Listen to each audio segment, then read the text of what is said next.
성적이 이렇게 안 나오는데 이번 달은 용돈 없는 줄 알아.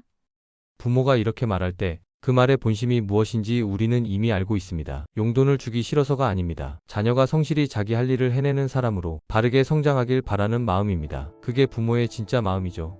하지만 자녀는 종종 그 마음을 오해합니다. 성적이 떨어지면 이렇게 자동으로 인식되기도 합니다. 부모님이 나를 싫어한다. 나를 협박한다.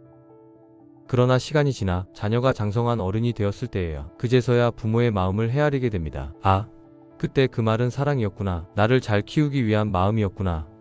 사랑하는 성도 여러분, 혹시 우리도 하나님의 자녀로 살아가면서 이와 비슷한 상황이 충분히 있을 수 있습니다.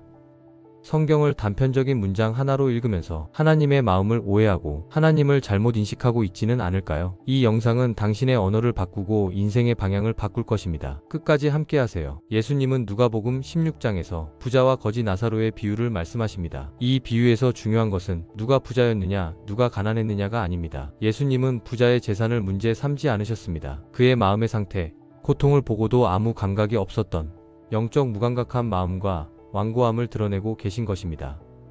예수님이 이 비유를 통해 말씀하고자 하신 핵심은 전혀 다른 곳에 있습니다. 누가복음 16장을 보면 예수님께서 이런 비유를 말씀하셨습니다. 한 부자가 있었습니다. 그는 자색 옷과 고운 베옷을 입고 날마다 호화롭게 살았습니다. 그의 대문 앞에는 온몸에 상처가 가득한 거지 나사로가 버려져 있었습니다. 나사로는 부자의 상에서 떨어지는 것으로 배불리기를 원했지만 아무도 그를 돌보지 않았습니다. 시간이 지나 거지 나사로는 죽어 천사들에게 받들려 아브라함의 품에 들어갔고 부자도 죽어 장사되었으나 음부에서 고통 가운데 눈을 들게 됩니다. 부자는 멀리서 아브라함과 나사로를 보고 부르짖습니다. 아버지 아브라함이여, 나사로를 보내 내 혀를 시원하게 하소서. 그러나 아브라함은 이렇게 말합니다. 너는 살아있을 때에 좋은 것을 받았고 나사로는 고난을 받았으나 이제 그는 여기서 위로를 받고 너는 고통을 받는다.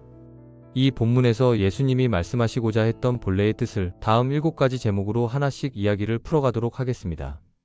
구독과 좋아요를 눌러주셔서 말씀과 선포 채널 사역에 함께 동역해주시고 사랑하는 사람들에게 링크 공유해주셔서 축복의 통로가 되어주세요. 첫째, 예수님이 말하고자 하신 3가지 핵심을 나누겠습니다. 첫 번째 핵심은 구원의 기준은 재산이 아니라 예수 그리스도를 믿는 믿음입니다. 그리고 그 믿음은 반드시 마음의 방향으로 드러납니다.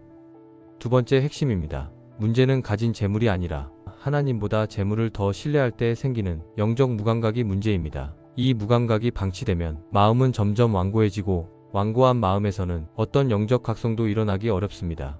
세 번째 핵심은 이 땅에서의 사회적 지위는 천국에서는 아무 의미가 없습니다. 다음으로 이 비유가 등장한 진짜 문맥을 두 번째로 살펴보겠습니다. 누가복음 16장의 흐름을 보면 이 비유는 아무에게나 주신 말씀이 아닙니다. 성경은 분명히 말합니다. 바리새인들은 돈을 좋아하는 자들이었고 예수님의 말씀을 비웃었습니다. 그들은 자신들이 의롭다고 주장했고 재물을 하나님의 축복의 증거로 삼았으며 가난한 사람들을 마음으로 멸시했습니다. 예수님은 바로 이 종교 지도자들을 향해 이 비유를 말씀하신 것입니다. 여기서 핵심은 이것입니다. 부자가 문제가 아니라 부를 의의 근거로 삼는 마음이 문제였습니다. 셋째, 부자가 지옥에 간 진짜 이유입니다. 예수님의 비유 속 부자는 단순히 돈이 많았던 사람이 아닙니다. 그는 날마다 호화롭게 살았고 대문 앞에 상처투성이 거지 나사로가 있었지만 한 번도 돕지 않았습니다. 그의 삶에는 하나님의 자비가 사라져 있었습니다. 고통을 보고도 아무 감정이 없었습니다. 부자가 지옥에 간 이유는 부자였기 때문이 아닙니다. 그의 삶에서는 하나님을 믿는 믿음에서 자연스럽게 흘러나오는 이웃 사랑의 열매를 찾아볼 수 없었습니다. 예수님은 그의 재산이 아니라 하나님의 마음과 전혀 닮지 않은 삶의 방향을 문제 삼으신 것입니다.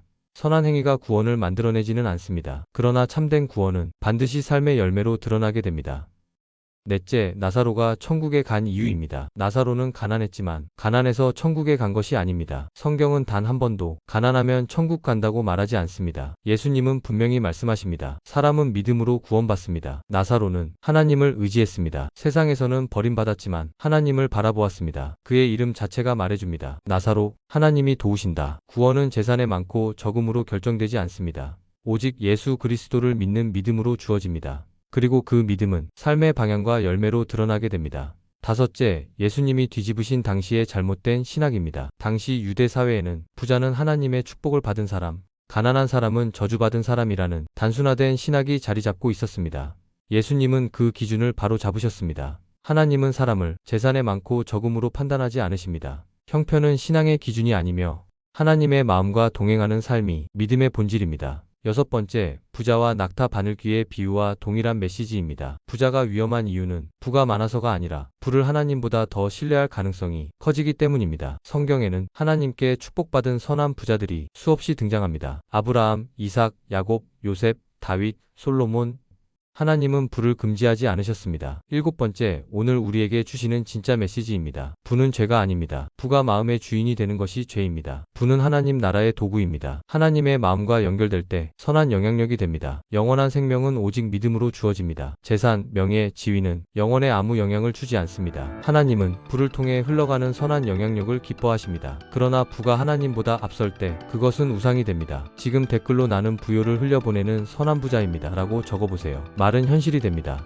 여러분 어떻게 들으셨는지요? 하나님 아버지의 본심과 우리를 향하신 사랑이 조금이라도 더 깊이 알아지셨기를 바랍니다. 성경은 부자를 정죄하지 않습니다. 성경은 부를 주인으로 삼는 마음을 경고합니다. 이 비유는 부의 이야기가 아니라 마음의 방향에 대한 이야기입니다. 하나님의 부요함을 마음에 품고 하나님을 의지하는 선한 부자가 될 때 우리는 이 땅에서도 영원에서도 풍성함을 누리게 될 것입니다. 같이 기도하시겠습니다. 하나님 아버지, 오늘 말씀을 통해 우리가 하나님을 오해하며 살아왔던 마음을 겸손히 돌아봅니다. 부를 주신 분은 하나님이신데 우리는 어느새 부를 의지하며 하나님의 마음보다 앞세웠던 순간들을 고백합니다. 아버지, 부 자체가 아니라 부를 대하는 우리의 마음을 점검하게 하시고 돈이 아니라 하나님을 신뢰하는 믿음을 우리 안에 다시 세워 주옵소서. 믿음으로 살게 하시고 사랑으로 흘려보내는 사람 되게 하옵소서. 하나님이 주신 부요함이 우리 안에서 멈추지 않게 하시고 선한 영향력으로 흘러가게 하시며 하나님의 마음을 닮은 선한 부자로 이 땅을 살아가게 하옵소서. 이 시간 이후로 돈이 우리의 주인이 되지 않게 하시고 오직 하나님만이 우리 삶의 중심이 되게 하옵소서. 예수 그리스도의 이름으로 기도드립니다. 아멘. 말씀과 선포 채널 사역을 통해 더 선한 일이 일어날 수 있도록 구독과 좋아요 눌러주시고 이 영상이 꼭 필요한 지인들에게 링크 공유해 주셔서 축복의 통로가 되어 주세요. 시청해 주셔서 감사합니다.